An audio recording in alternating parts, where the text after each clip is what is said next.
and plenty more besides with Philip Ingram, who, for no good reason, is still in the studio. Philip Ingram, MBE, former senior military intelligence officer, but not a big fan of the England team. No, I support England in the World. I support England in the World Cup, and I even watch the game. No. I do not like football at all, and he watches it for me and for you. I lost 90 minutes of my life. Well, the last 20 minutes. No, was with quite hydration exciting. breaks, it's an extra hour. Yeah, the last 20 minutes was quite exciting, but then it was just people doing their job.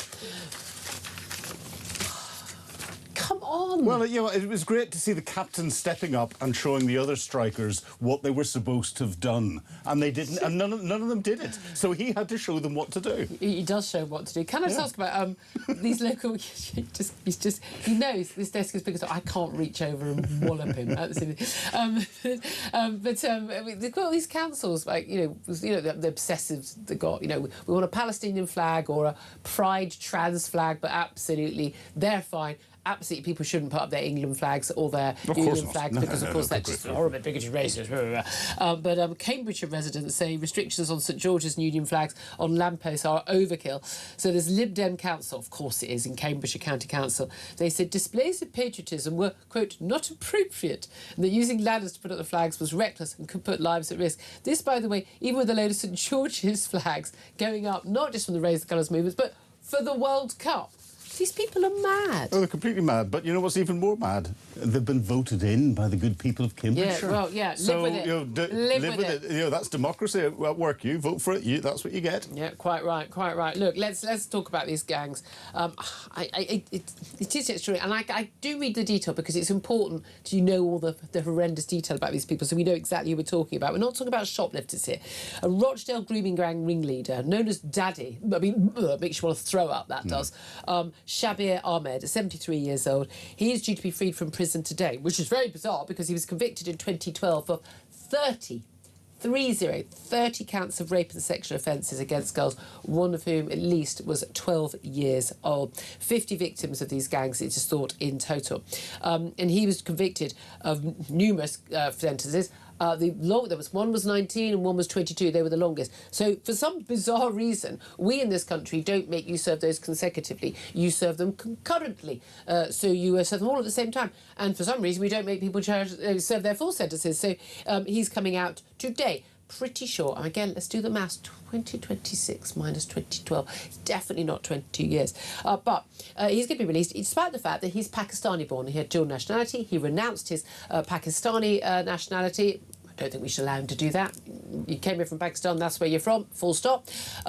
We've taken away his British citizenship, so at least we've done that. But because of a ridiculous loophole in the Immigration Act of 1971, because he'd been in the country for a certain period of time before that act came in and before his deportation should be considered, his removal is barred. It's a stupid loophole. I don't know why it exists, but it does.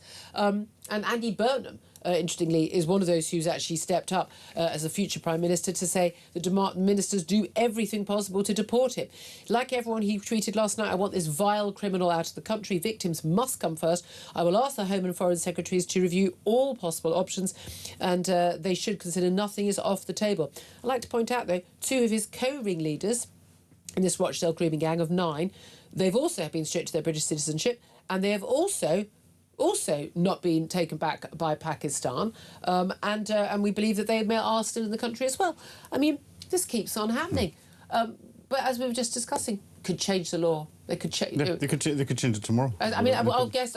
Labour guest Mike Butley pointed out last summer MPs turned up on a Saturday to pass a law to save British steel. Yep. Well, let's save British girls, shall we? It wouldn't take an awful lot of drafting to do it. It wouldn't take a huge amount of debate. And I suspect any Labour MP that tries to, or sorry, any MP that tries to vote against it would meet the wrath of the constituents. Oh, I mean, they really, really should. I can't see any reason whatsoever not. And one of the victims, Ruby, she's previously spoken of the abuse, saying she's still getting failed by a broken system. She was 12 years old when it started. There's no support for victims, she says. She's been left feeling scared for her own safety. She says, this guy Ahmed, well known in the Rochdale, Oldham and Middleton areas. She says, even if he's not in those areas, presumably when he's allowed out, he won't be, he still knows, I presume, Who knows? She says he still knows people, could contact them, which makes me feel unsafe. At the end of the trial, we were told they would all be deported once released, but not one of them has been deported. There are always false promises. Yeah. And that sums it up perfectly. The government needs to step up. And it's good to hear Andy Burnham, because he's come under a lot of criticism for his approach to the grooming gang inquiries. And basically dragging streaming to do, like, Keir Starmer, and then where there was a grooming gang inquiry, it was considered to be fairly half-hearted. Yep. And he didn't take action. And there were people who were identified. No action was taken, despite the fact, again, as a Metro mayor, he, like Sadiq Khan in London, who doesn't think grooming gangs have been a problem in London at all, he would have been able to direct the police to say, I think your resources should go into this. And again, everyone treats it like it's some historic thing. It's still going on now. It is. And it's not historic for the victims, who are sort of, some of them like, 25, trying to live their lives, knowing that the men who gang raped them and drugged them and abused them and beat them and tortured them when they were 12, 13, 14, 15 years old still walking the streets. Yeah, no, and doing it to younger girls. As you say, it's not historic to the victims. They're still suffering today, and therefore they should see some justice. And it is still ongoing. And what we have seen that's come out into the public domain is almost certainly just the tip of the iceberg. Absolutely. I mean, 100%. And then we've got the people smugglers. Again, this guy, I mean, this is called Twana. He's called Twana Jamal, although he's living here under a false name. He was given a 5-year jail sentence in France back in 2016. He's an Iraqi Kurd. He was described as one of the most successful people smugglers that they'd ever caught. He was called the Godfather in the French migrant camps. He was earning 100 grand a week at that time, just age 36, basically moving illegal migrants across the channel, mostly by lorry. That was the modus operandi. Still going on right now, by the way. We just focus on the boats. And then some point was let out of prison. Definitely didn't serve the full 5 years. And now he's in England. He's been identified in Leicester by a BBC investigative journalist, Sue Mitchell, who, I mean, I have to say, she's been doing some fantastic work on this. I mean, amazingly, BBC. But they basically managed to track this guy down. They've been told that actually, when he's living in a lovely house in a village nearby in Leicester, driving a BMW, no licence, owns a number of shops. Looks like he's basically taking his money and trying to. What they do, it's money laundering. You plough them into these stops, and then you have a massive big turnover, and then you basically clean up the money, don't you? And we've all watched The Wire. We know how this works. And he's apparently looking very, very rich. Well, they confronted him, and they're very, very sure it is this guy. And they've told the authorities, but authorities reckon there are at least 15, possibly 20 of these kingpins, these smuggling gang leaders, not just Mr. Bloke who pushes the dinghy out, the people who are making the serious money, living in this country right now. This is the thing. How do we not have any access to biometrics or anything? I mean, surely he gives a false ID. And then we go, oh, okay. Maybe he told them he was a schoolboy, because they seem to do that. But I love the fact this is like 1, 2, 3, 4, 5, 6. So I said 8 to it. 6th paragraph. Immigration officers told the BBC that since the UK left the European Union, it has become more difficult to check criminal records from some other countries. We owned most Brexit's of the fault. Yeah, we owned most of the EU criminal record databases and managed them on behalf. So by the time we left in 2021, we would have had his records. Yeah, of course we would have. So we would have been able to check his records. So when Mr. Twana Jamal turns up and goes, "Oh, I'm an asylum seeker. I've just come from some awful war-torn place," they'd have gone, "Let's do your fingerprints," and then they'd have gone, "Oh, that's funny. You seem to be somebody who has been in prison for being a people smuggler in France." And then what do we do then? We throw him out, right? Well, we should throw him out. But the other thing that you have to recognise here is those 15 people that have been identified as kingpins by the French, and they said that they're in the UK. Kingpins aren't just individuals who run who do everything themselves. Yeah. They've got massive criminal networks underneath them. So they've got an awful lot more henchmen that have probably brought across the channel that are in here that are part of organised crime groups. This is huge, and we need to be up in arms about it and get the government to deal with it. It's not just people trafficking, it's child trafficking, it's sex trafficking, it's drug trafficking, it's gun trafficking, it's everything. It's almost like it's organised crime. I think you'll find, though, if you do check more closely, Philip, that we've smashed the gangs in the last 2 years. Oh, so did you not get that memo? No, they're all brain surgeons. And engineers, yes. I missed that memo, sorry. Sorry, I mean, can everyone please keep up and be a bit more supportive of Keir Starmer, please? Look, I think particularly the fact that Andy Burnham is demanding the government deport this Pakistani grooming gang ringleader that we were talking about earlier, due to be freed from prison today. The fact that the BBC is now doing pretty big reports on the scale of the madness of our lack of border security. I want to know your reaction to all of that. Give us a call, 0344 499 1000. Text the word TALK in your message to 87222. Get in touch with us on X at TalkTV. Calls to charge the national rate. Text cost 1. Standard network rate message. But I do find it extraordinary. Shabana Mahmood, people keep saying as Home Secretary, oh, she's a goodie. She's one of the good ones. Sorry, this is the madness of what they're bringing in. Immigration crackdown, we were told, published on Tuesday, the Immigration and Asylum Bill. And the court's going to be told there should be a presumption to deport, irrespective of the seriousness of the crime. So expanding removal orders beyond people committing a high-level crime. I mean, all foreign offenders should be considered for deportation for any offence, quote, unless the effect on the person or a member of their family would be disproportionate. Oh, I've got a 3-year-old who I'll never get to see if I'm deported to God knows where. Who doesn't like Albanian chicken doesn't nuggets. like chicken nuggets. I mean, once you've got that proviso in, no one... I mean, by definition, expelling someone from the country should have a disproportionate effect on your life. That's literally the point of it. But this is where the Attorney General, oh, no, he's a human rights lawyer, could step in and put a very, very high bar for what is defined as disproportionate. And the government could easily make it virtually impossible for that disproportionate level to be applied in the law. It just takes a little bit of direction from... I don't care how... I don't care. Yeah. I don't care. The point of it is supposed to be a punishment. And if you really, really care about being with your family, maybe don't commit serious crimes, or indeed any crime in this country. If you can't, I remonstrate with even the Uber delivery and delivery riders who are around my local supermarket who ride at high speed on those electrified massive. One of those bikes hit you, they're going to take you down and cause a serious injury. And we see people have been very seriously injured, even killed by them. And they're riding on a pavement. There's a load of primary schools nearby. They're doing it at high speed, even 8:30 in the morning when all the kids are there. Mums pushing buggies, elderly people, disabled, and they're out of control. And whenever, without exception, when I speak to them, and I do, you've met me, right? They all speak with a foreign accent, very straight. No, all of them. Again, we know the massive rate of illegal working in this field. I'd be surprised if most of them are legal or But I do actually say, don't come to my country and break the law. And even if the law is you don't ride your bike on the pavement, that includes that law, let alone, the gang rape and the thieving. And a lot of these e-bikes that they use are illegal. They're far too powerful. And again, you see people in different cities on these e-scooters. Those are illegal on the public roads as well because they're not properly insured unless they come from one of these hire companies. But if I hit them in my car, I'm still to blame. Just checking.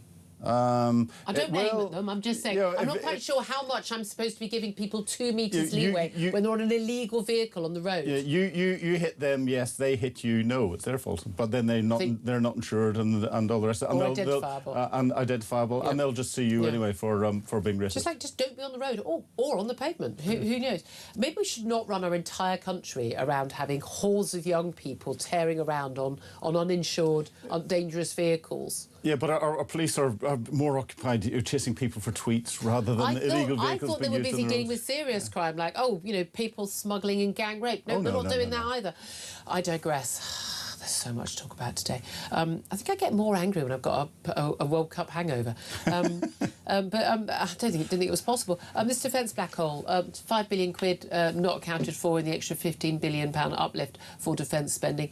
Turns out, according to when Downing Street asked to actually explain where the actual £10 billion they say is accounted for is from, they can't even account for that. £15 billion to find. Andy Burnham is going to have a little bit of a tough job with that first budget, isn't he? Well, he is going to have a tough job, and hopefully his job is going to be made even tougher because, with any luck, your further defence ministers will turn around and say, actually, this isn't any real money. I can't, therefore, do what I'm being asked to do and protect this country. You've lied to the public. And you're asking me to lie to the public. I morally can't do that. And if the defence ministers don't do that, then the defence chiefs should turn around and say, you're not giving me the wherewithal to be able to prepare my force to deal with the threat that's out there. I cannot do it. You're going to have to get someone else in because I'm off. We're just going to keep resigning. Yeah. But they shouldn't be forced to do that, though. I mean, John Healey made the point. I mean, if John Healey said, we cannot keep our forces safe, let alone even keep our country safe, in his resignation speech.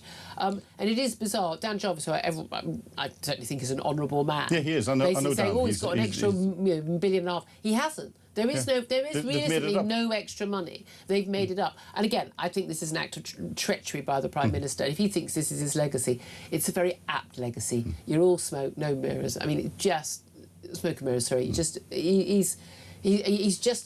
just a complete fraud, Keir Starmer.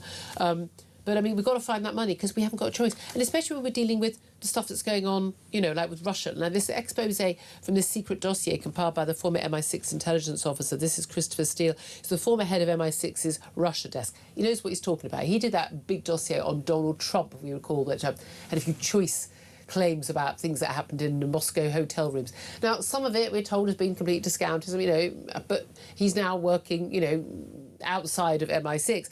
But this dossier compiled by him claims that the likes of Peter Mandelson, Boris Johnson, Dominic Cummings, who's chief advisor to Boris Johnson, of course, how could we forget him, Nigel Farage, Jeremy Corbyn, a whole range of people had been basically tracked and spied on by the Russians.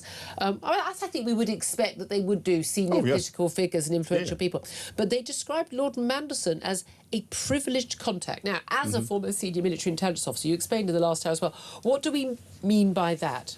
Well, a privileged contact will be someone that they have got the ability to manipulate in some way or another, whether that be through rewards or through suggestions or because they're politically motivated to support, implant a thought and that will turn into some form of action. It's not saying that they're an agent, they're an asset, and therefore they're not under a level of control, but you can manipulate them to do stuff. And having read the reports around this, nothing in that surprised me. No, but this was written in 2022, and of course, this was before Mandelson was appointed as our man in the United States. And Whitehall officials obviously will be now facing questions as part of the various probes going on about whether they knew about these allegations when Mandelson was appointed as ambassador 3 years later in 2025. Oh, I will be completely gobsmacked if a lot of what's come out in the Mandelson investigation wasn't known about beforehand and will have had to have been put in front of the Prime Minister. Yeah. It's almost like he failed his security vetting. Which he did. Yes. Yeah. And of course, various allegations being made against criminal investigations ongoing against Keir Starmer. He's said that he's committed no wrongdoing. I must state that. But explain how do they? Okay, someone who's going to be influential. Why not? Get them in. We've seen films of Manchurian Candidate and stuff. So there are lots of different methods you can use to. There are people who they will literally blackmail and make them do stuff. There are people they will bribe. What people are focused on. Honey trap or whatever it is.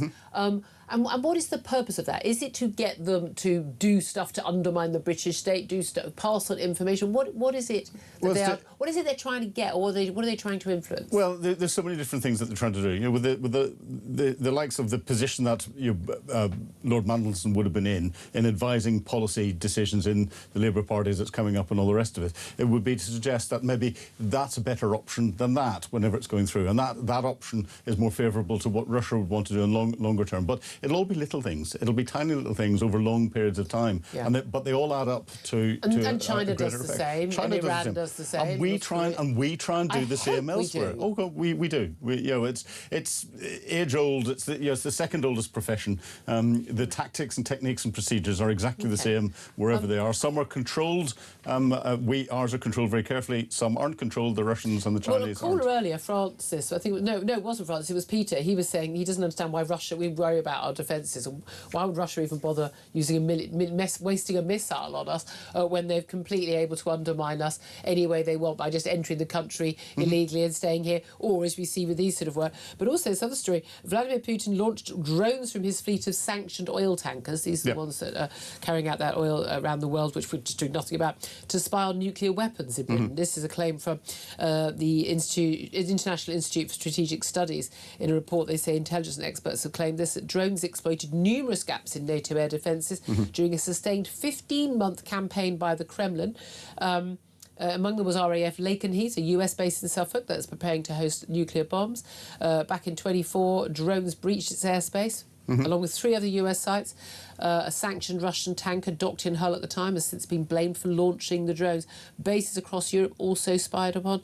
And during one incident, drones were seen deploying from a Russian spy ship before flying towards a French aircraft carrier, according to the report. What are we doing about this? Well, not a lot, not enough. We need the Defence Investment Plan to be able to allow us to do it. And if we look at that, there are lots of reports of the drones flying not just over our nuclear weapon sites, but over nuclear power plants, our critical national infrastructure. Now, and of course, they've been monitoring under the water. Correct. Now everyone talks of the Russians using a ballistic missile against us. Go, oh, that'll never happen. All the rest of it. If those drones had the warheads on that, the drones that are used in the Ukraine-Russian war have and flying in, they can do that. They don't need to fire a missile. The drones are already penetrating. And this was part of the game. It's checking to see what our response would be. We understand that Putin wants to reclaim Ukraine, wants to reclaim the Baltics.